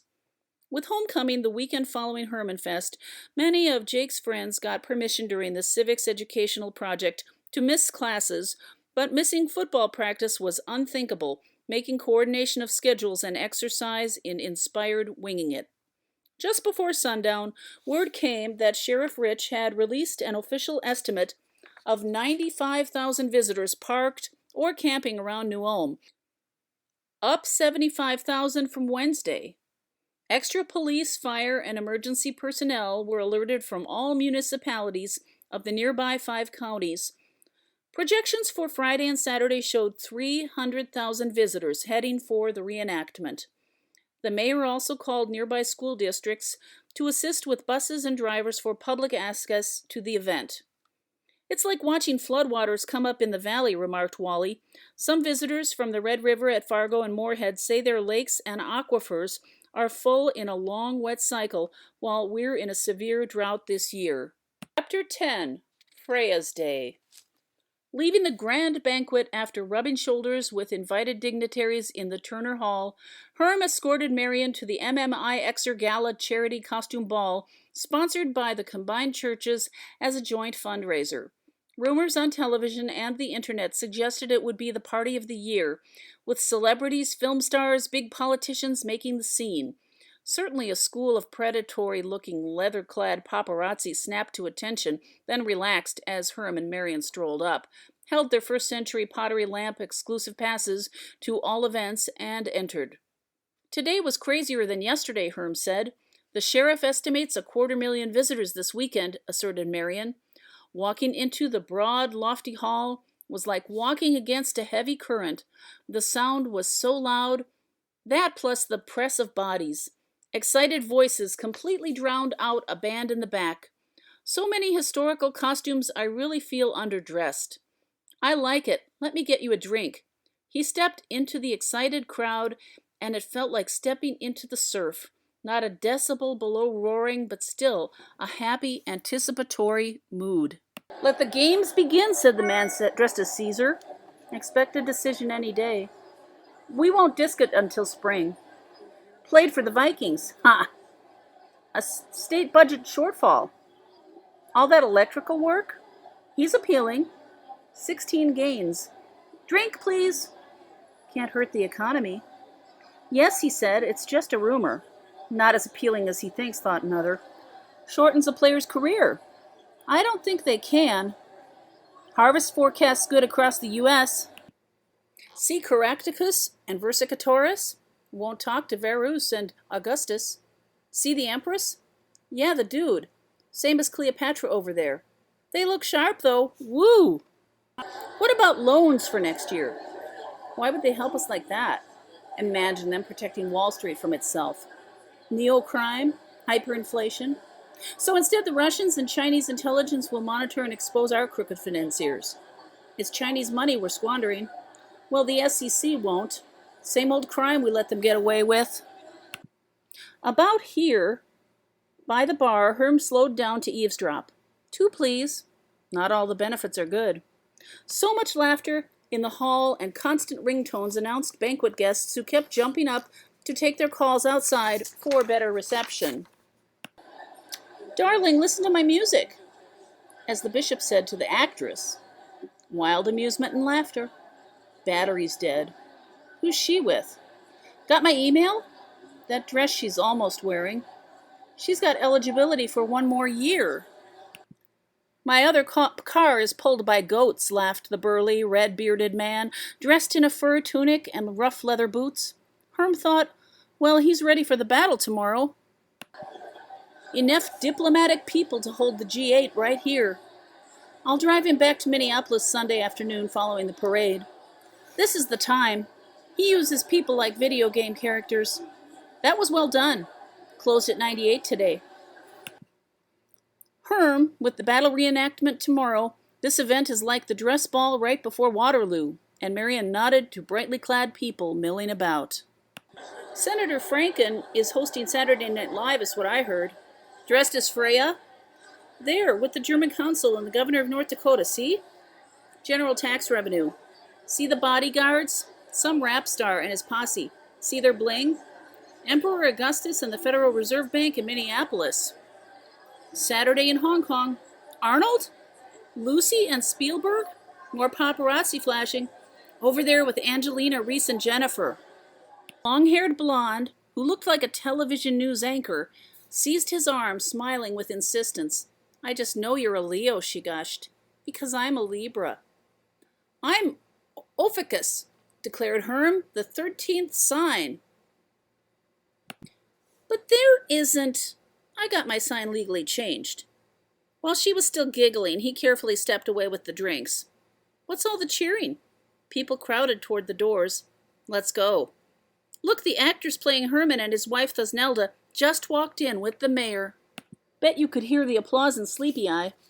Look at her eyes, a resident said with awe. She's not from around here, as they say.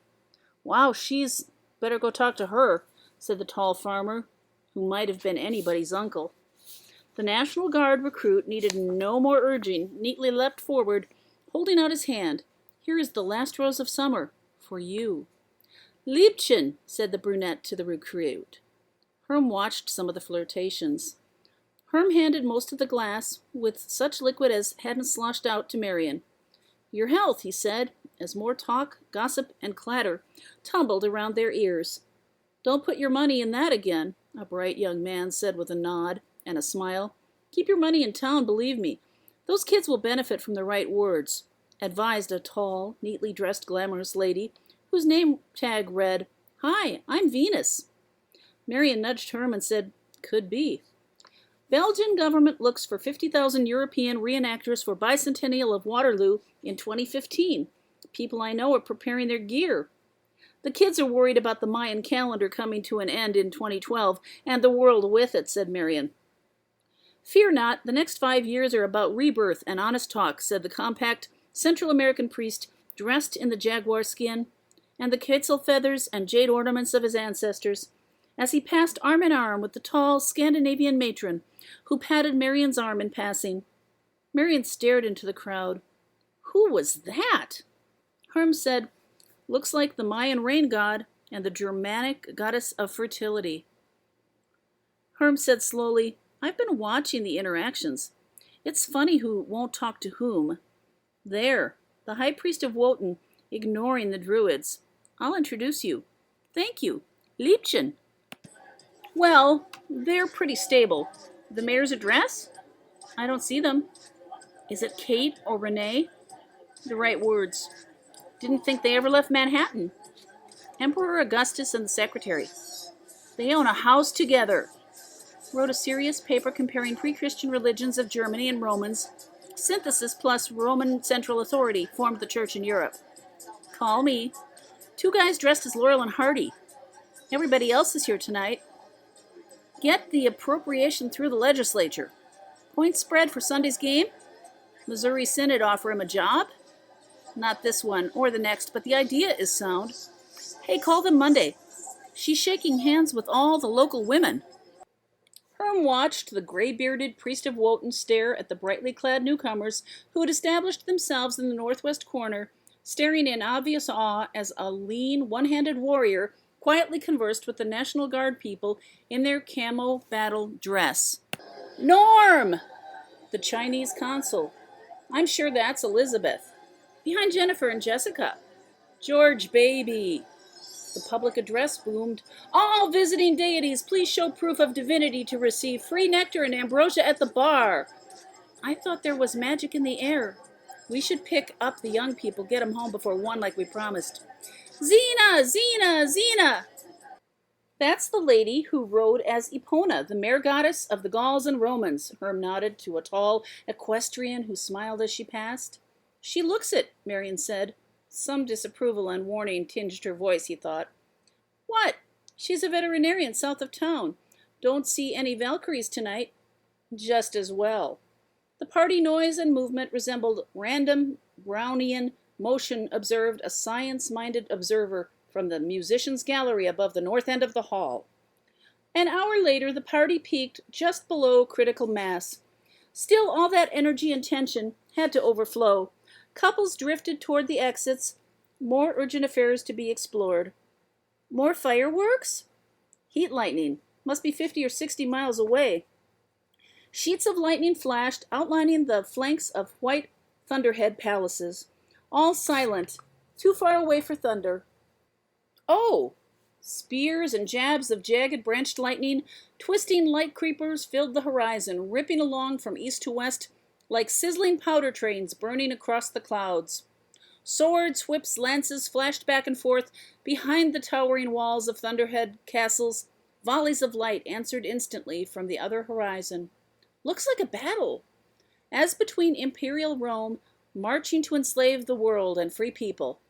An eternal struggle between privilege and human rights, concentrated power and personal liberty. Cloud armies outlined her words. This is why I teach history. The American Revolution isn't over, and history isn't old things, but our current experience happening again. The cloud warriors traded lightning bolts back and forth between bulwarks of mountains, shields of quivering light. Hermann and Thusnelda and their people didn't just win one battle. Like Hercules, they struggled all their lives. Look at that, those flashes half hidden, but stretching all across the sky. That's how I feel about you. Another rippling light display showed no more speech was needed tonight. Along the horizon, the hero horde clashed with all the legions of Rome, spears of lightning flashing behind the ranks of clouds. The cloud giants continued their war.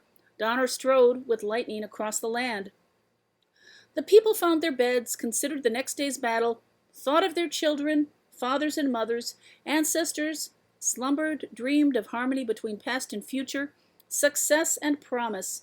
It seemed they laughed with old friends, and others they hoped to meet. Fathers and mothers reassured them. Maybe a shining young boy waved. Someone remembered Freya singing her blessing upon the herds and the little ones. The rich valley slept to the murmur of the river and the little river. Clouds of peace and contentment drifted. Then, an hour before sunup, it rained all over the place. Chapter 11. Battle. It quit raining for the early morning outdoor yoga class, and the clouds cleared off before the 10 a.m. fun run. WINE radio broadcasting from Hermann Heights above beautiful downtown New Ulm, blared the loudspeakers mounted on the mobile station van. Several thousand German tribesmen encircled the Roman encampment, supplying their understanding of history to visitors swarming through the camps. The roar of the crowd was constant, but the content shifted as one moved around. On the east side, vociferous tour guides from historic sites all over the country formed the Chatti tribe, or Chatty as they like to say, and chanted Latin phrases to harangue the Romans.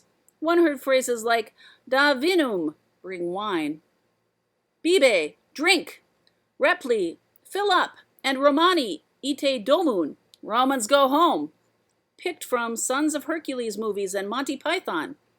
On the west, the Bructeri, mostly medical students or college fraternities, held contests to deliver impromptu harangues at the Romans. Yeah, Romans, think you're so smart? Haven't even switched your calendars to AD yet. Yeah!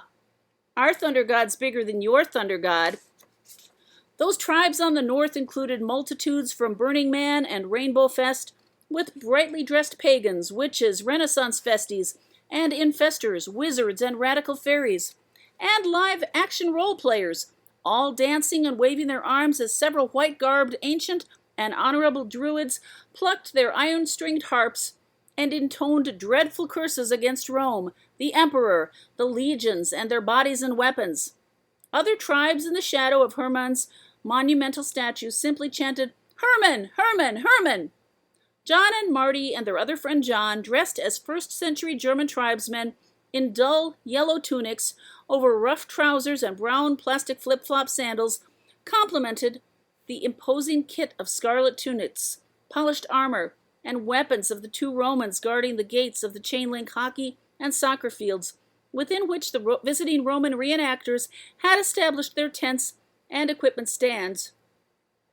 The visiting Germans saluted the exquisitely armored Roman tribune, who lounged indolently on a padded couch, shaded from the bright morning sun. Excellency, may we worship at your personal altar there? Asked John, nodding respectfully toward the bronze figures of Mars and Fortuna displayed on a small table. Rome's finest son indifferently regarded the barbarians through eyes that expressed superiority, and he casually stated, Oh, you're not worthy, turning his attention to his perfect manicure. John and Marty smiled and said, Thank you, sir, thank you, backing away.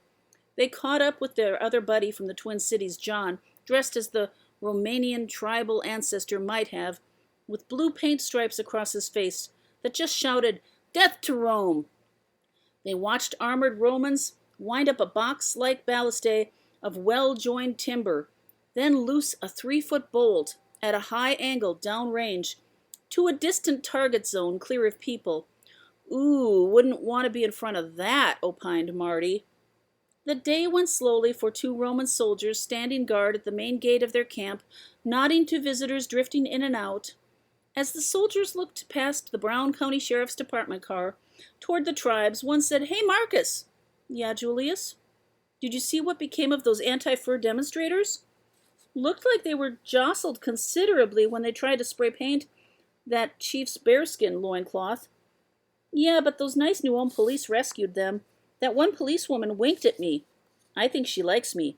Marcus. Yes, Julius. Why are those British, Gaelic, and Germanic women all flashing us? It's a traditional insult or curse among northern tribes. I like the one on the right. I think she smiled at me. Marcus, hear that? The tribes are singing new words to a 60s tune. Please, Mr. Varus, I don't want to go. Forward, ho! There's a German tribesman with a spear fixin' to poke me in. Be quiet, the centurion's watching us. Marcus? Yes, Julius. Who's the idiot playing Gary Owen? What? You know, General Custer's theme song. There, in the German camp. He's playing a wooden fife.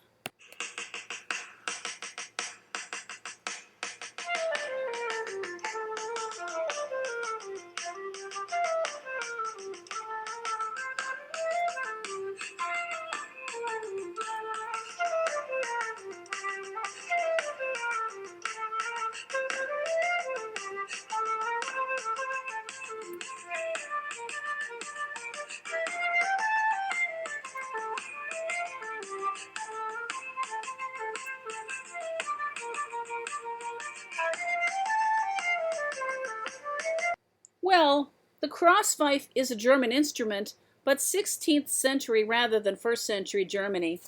Here's the words, circa 1715. We'll break the windows and bust the doors. We'll knock the bailiffs to the floors.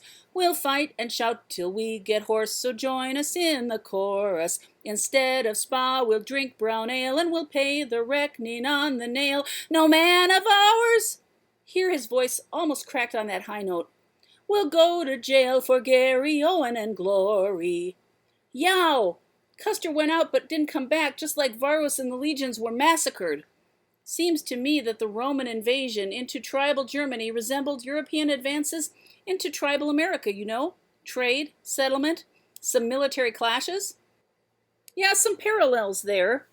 That's why you dress up for reenactments, to study and teach history. By noon, the centurion figured it was time for his own psyops, so he marched 4 unarmed legionnaires toward the gate, while the German tribesmen shouted and jostled with anticipation. Linking arms, the legionnaires recited, "The poor benighted German, he thinks to follow Hermann. He'll die like any vermin, the poor benighted German." They performed the Rockettes' high kick, pivot together, and marched away. The mob of tribesmen and tribeswomen looked confused and offered no clever rebuttal. So everyone applauded, with faint clapping, and dispersed. Marcus? Julius? Why didn't we bring our Gatling gun? Our ballistae and scorpions? Because the burghers of New Ulm don't want 6-foot-long spears or balls of burning pitch rattling across Minnesota Street again. Marcus? Yes, Julius. Will Mitra accept us into heaven if we do our duty as soldiers? No, Julius. Worship of Mitra isn't established in the early 1st century. We'll probably spend eternity in Tartarus or some German Ratskeller. Hey, look, the centurion's discussing battle plans with the German chiefs and the Hermannfest people. Marion, Gretchen, and Joyce stole a moment from their duties to meet and watch preparations for the Teutoburger battle reenactment. You know, the people of Pipestone closed down their long-running Song of Hiawatha pageant. We may want to repeat this event. But there's only one 2000th anniversary. How about an ongoing project of Hermann's later battles and the tragic parting from Thusnelda? The cycle could run for years. Chariot races at county fairgrounds, automobile demolition derbies staged like gladiator games, history plays here in town, and a parade and food vendors? Let's work on it. They all recognize the possibilities. We'll start drawing up proposals after church tomorrow. From a balcony on the Hermann Monument, Amanda checked in with the Cherusci organizers. Make up 3 big signs and make regular PA announcements as follows. No firearms permitted in the reenactment performance area. Everyone called her at once. Amanda, what's going on? Herm's voice was clearest on the walkie-talkies. Michael saw a chatty tribesman with a big old Mauser broom-handled pistol stuck in his sword belt. He alerted the tribal chief, who's ordered all such weapons handed to him for the duration. You copy that, Sheriff? Affirmative. Deputies checking assembled tribe leaders now. Further radio and cell traffic confirmed busy and careful searching. The time for the scheduled battle approached, and Bishop Sarah excused herself from the opening convocation, suggesting that less ecumenically minded members of her flock might not favor her praying with pagans, or real or mock. Prayers to Tyr, Hercules, and St. Cuthbert went up anyway. Dustin reported in, "Those clever goth kids, they convinced the priest of Wotan that our sham battle instead of a real one meant that his promise to sacrifice a goat could be fulfilled symbolically. So Rafe's brother brought up a piñata for him to burn. We better keep an eye on those druids, too. Yeah, no Wicker Man reenactments, please."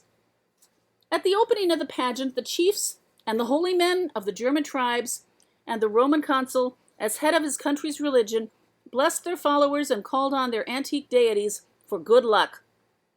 Several thunderclaps raised cheers among the Romans, looking to their right and shouting, "Jupiter! Jupiter!" until the Germans pointed out the New Ulm battery firing salutes from their field pieces. "The thunder favors Germania! Success to Hermann and the tribes!" they shouted. Cheering roared up through the watching crowd.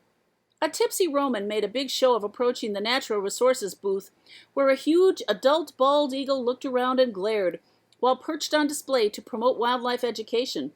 The tipsy Roman, "The priests want to read that chicken's entrails for a good omen." The DNR officer politely waved him away. Someone else noted the tethered eagle from a great distance and soared swiftly over the crowd to get a good look and to emphasize his territory. Everybody assumed that the approach of the bald eagle so near them indicated a favorable omen for their side. More excitement swept the field as a thin domestic ginger cat chased a late-appearing 13-striped ground squirrel across the open space, the television cameras of the world following the desperate scramble of the little beast. As the cat inevitably closed in for the kill, a quick-thinking girl sprinted out, shrieking, startled the cat, allowing the rodent to gain a nearly concealed burrow and escape. Boos and mumbles of discontent for the interrupted sport were overwhelmed by rising cheers as people remembered it was their own state's symbol just saved from destruction. The cat sat down and made a careful show of washing her paw. As one German warrior said to the other, "Don't listen to that Roman fortune teller, the augur. I only use an augur in January, when we go ice fishing." Cheers and much toasting of Hermann with carelessly quaffed beer. In the German camps, spectators and non-combatants gradually shuffled into designated viewing areas. Some last-minute arrivals of reenactors demanded assignments. "Cool, look, Michael. The Romanians showed up dressed as Dacians. They're carrying long, curved war hooks. They can march with the Marsi tribe." The Italian consul for Minneapolis, full regalia as Roman consul, with 6 Praetorian guards marching with the Chicago Roman Legion. "Uh-oh, the Minnesota Star Trek fan club in full costumes." "I'll handle this, Dustin," said Herm. "Romulans and Vulcans, please march on the flanks as Roman auxiliaries. Klingons," to a trio of tall, bearded warriors dressed well enough to appear in movies or the next TV series. "You'll fight where you want, of course, but please don't wave those two-handed balech around. Starfleet, observer status only, okay?" Herm looked at another gaggle of medieval costumes with lots of wild hair and pointy ears, who crowded up to join the fun. Some of the green or blue-painted skin, too. Hobbits, orcs, magic trolls, elves, kobolds.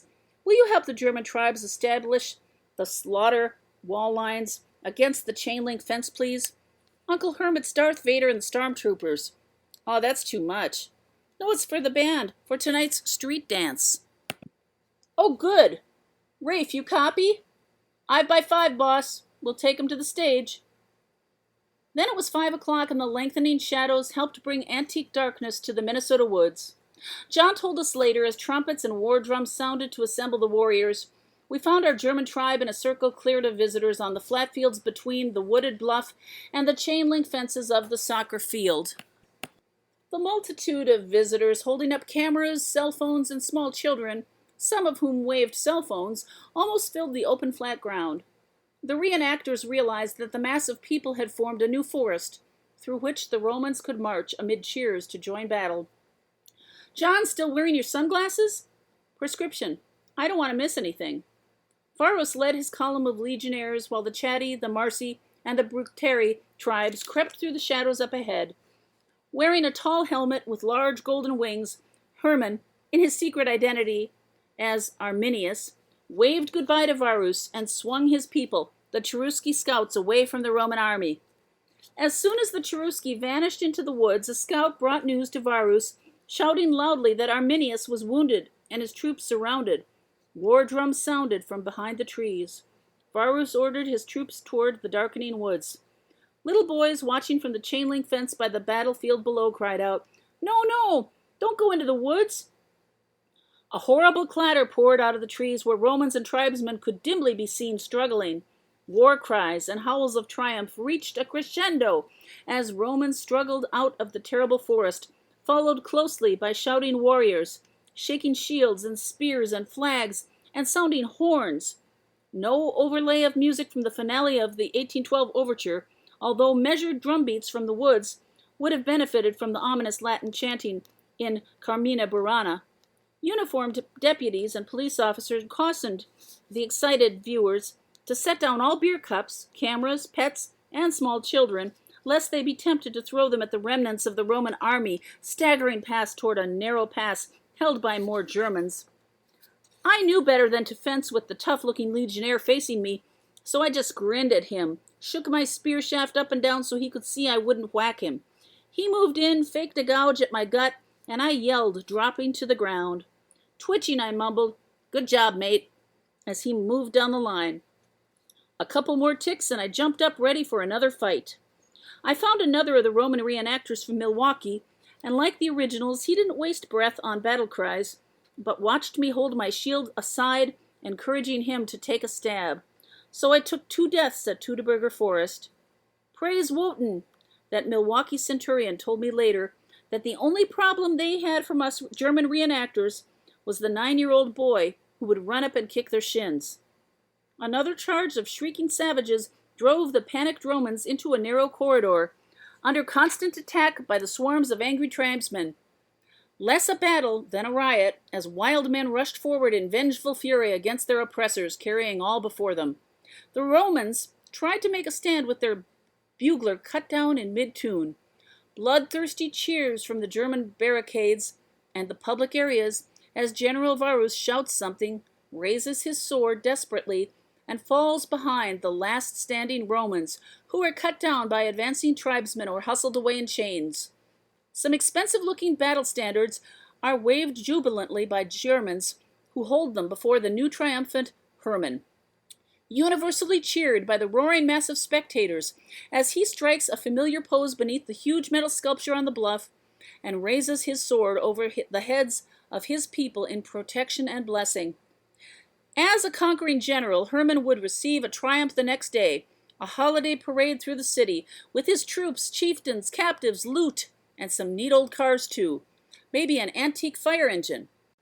But tonight, a man and a woman, both bishops in their churches, accompanied the aged figure of the pipe-bearer as he sought out the German consul, who called over the mayor, who beckoned to several young people born in the Minnesota Valley. A little smoke went up. Pictures failed to be taken, and later the reporters and newsmen questioning all those present never did hear what talk was made. Chapter 12. Triumph. Heard along the parade route on State Street. "Hermann! Hermann! Hermann! Old Roman custom for a slave to ride with the triumphant general, whispering memento mori, remember you're mortal. Snow cones, hot dogs. The banner says they're the Cherusci tribe. Look at their funny shoes. Mommy, I'm scared of the hairy men. Oh, they're just wearing furs. What about that one? He has claws, and they're leading him on a chain. Ugh! The chatty tribe. What are they singing? That old-time religion. It's good enough for me. Let us thank the God of thunder. To fail would be a blunder. He's helped us get some plunder. He's good enough for me. The Marcy tribe. They've got a Roman officer in chains. The Bructeri. Hi, guys. They waved back and threw some doubloons, or drachmas, instantly scooped up by the little kids. Oh my God, Dustin. When we get married, you can take my last name and be Dusty Rhodes. Well, maybe when I break into country music. Cue the dobro and the bass. Nice Mercedes. Look at that Studebaker. The 49 or the wagon pulled by 4 grays. The Dachshund's wearing a chainmail shirt and a pickelhaube. I like those fuzzy white Spitz dogs. I don't think those little dog breeds were around in the 1st century, but they're sure cute. Who's the old dude riding with Wenzel? And what kind of car is that? It's the only Hirondelle in the world, and he's the original owner. Patricial doesn't like flying, so he usually comes to America by himself. Those smoky little cars can't be anything but the East German Trabant 2-cycle. Like smoke? Look at this Opel truck. It's running on wood chips. Yeah? I read about it. That big water heater thing is the Holzvergaser, generating fuel by destructive distillation of wood chips, commonly used in World War II Europe. Steam tractor, look, woo-woo! There's one. I told you there'd be old fire engines. Get your pickled bear meat on a stick. Good for German warriors. Plastic helmets, plastic swords, show your support for Hermann. The new old marching band, go Eagles. Tim, Jackie, get your genuine plastic head of Varus in a genuine plastic Roman helmet. Surprise your friends. Is that Renee and the convertible? Renee! Renee, we love you! Who are all those characters riding by? People from Minneapolis dressed as 1st century celebrities. Is Cleopatra a dude? Looks sharp, though. Who brought that half-track? That's a German 1-ton D11? A whole pack of BMW cycles. Nice. A flock of Valkyries riding Vespas? Sweet. Stay back, don't taunt the Romans. Wow, they look tough. The reenactment Legio VIII Gemina Marcia Vitrix from Chicago and Milwaukee. Good form. Salve Romanus, civis Romanus sum. Sky, earth, road, stone, steel, cuts to bone. Sky, earth, road, stone, steel, cuts to bone. 1,000 paces, 2 steps each, to a mile. What about a kilometer? Who cares? The nursing home people are throwing rose petals. The Romans are saluting them. That's cute. Roman workmen following the army. Blacksmith, butcher, carpenter. Do you see that little boy walking with the carpenter's tools? Do you see him smiling at everybody? Is he? Why not? He said he'd come back. No, Mike's a carpenter in Mankato, and that's his son Liam. The St. Paul Mayor's Pipe Band. They've stopped to play in front of the reviewing stand. They're introducing a new tune written by the pipe major for Major Tony Clune, the discoverer of the battle site. It says here the opening doubling on C represents the double tone of his metal detector. They're marching off to the tune of 10th Battalion Highland Light Infantry crossing the Rhine. Hope the German consul can take a joke. Jaunty tune, though. Everybody's dancing. Father, those are the Mennonites from Manitoba of whom I wrote you. They report success logging with those oxen. Yes, please introduce us after the parade. Look at that. Look at that. Look at that. The new CD-1 Dornier flying boat. Beautiful. Pilot in Spirit Lake logged a flight plan with approval to fly over the parade route.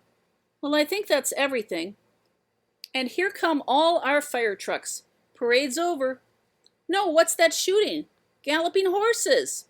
It's the James boys and the Younger gang. Robbed the bank in Northfield. And Zena's chasing them in her chariot. And a motorcycle and sidecar with Cherusci tribesmen chasing them all. Then the people of New Ulm, their children and their guests, wandered away to find food and rest and reflect on the gifts and sacrifices of their ancestors.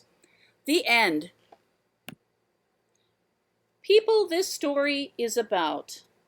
Number 1, the Cherusci Committee. Bert, farmer and feed store operator in New Ulm. Gretchen Schultz, Bert's daughter, supports the church. Amanda Schultz, Gretchen's daughter. Kurt Schultz, father of Amanda. Wally Krindler, restaurateur and businessman in New Ulm. Joyce Krindler, accountant, the brains of the outfit. Jake Krindler, son of above. Marion Rhodes, teacher mother, worries about the children. Megan Rhodes, sees some possibilities. Dustin, high schooler. Herman Wenzel, I think I can make this work. Michael Cummings, Herman's nephew. Emma Lasuntha, goth girl on a motorcycle. Joseph, Amish farm boy. John, Marty, and John, reenactor dudes from the Twin Cities.